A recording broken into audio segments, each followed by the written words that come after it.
50 বছরের পুরনো পুকুর পরিষ্কার ও ডেঙ্গু প্রতিরোধে এসপি কার্যালয়ের পিছনে পরিচ্ছন্নতা অভিযান। চাঁদপুরে নবজাগরণ গোল্ডেন ফাউন্ডেশনের 40 জন নারী ও পুরুষ সদস্যরা এবার একই সাথে 50 বছরের পুরনো পুকুরে পচা কস্তুরী ও ডেঙ্গু মশা প্রতিরোধে পুলিশ সুপারের কার্যালয়ের পিছনে আবর্জনা পরিষ্কার পরিচ্ছন্নতা অভিযান চালিয়েছেন।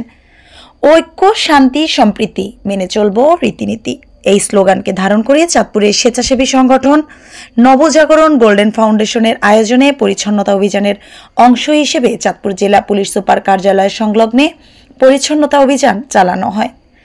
শুক্রবার দুপুরে পুলিশ সুপার কার্যালয়ের পেছনে অযোগ্য ব্যবহৃত পুকুর ও ডেঙ্গু মশা প্রতিরোধে পরিচ্ছন্নতা পরিষ্কার উদ্বোধন করেন প্রধান অতিথি Chandpur police super Mohammad Abdur Rakib PPM. Police super বলেন, সবাই একসাথে কাজ করলে খুব দ্রুত এবং সুন্দরভাবে শেষ করা সম্ভব। সুস্থ ও ভালো থাকতে পরিষ্কার পরিচ্ছন্নতার কোনো বিকল্প নেই।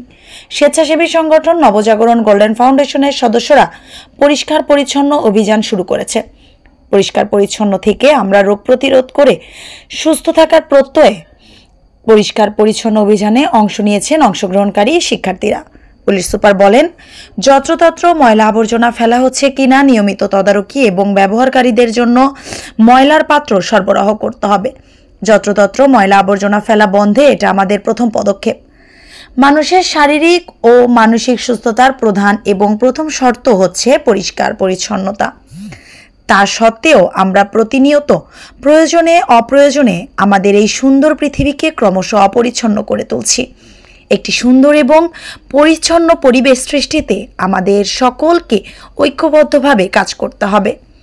এই সময় উপস্থিত ছিলেন DI-2 মোহাম্মদ শোয়েবুর রহমান, চাঁদপুর জেলা গোয়েন্দা শাখার ডিবির officer in charge Mohammad Mujibur Rahman, Nabajagaran golden ফাউন্ডেশনের উপদেষ্টা আজমল হোসেন মিলন, সভাপতি গোল্ডেন বয় আলামিন, সহসভাপতি সৈকত হোসেন আমিন, কোষাধ্যক্ষ ইয়াসিন খান নয়ন, সদস্য সজীব হোসেন সহ সংগঠনের অন্যান্য সদস্যরা। প্রসঙ্গত, নবজাগরণ গোল্ডেন ফাউন্ডেশনের সদস্যরা সকাল 10টা থেকে দুপুর 1টা পর্যন্ত হলুদ পোশাকে এই কার্যক্রমে সংগঠনের 40 জন স্বেচ্ছাসেবীরা অংশ নেয়।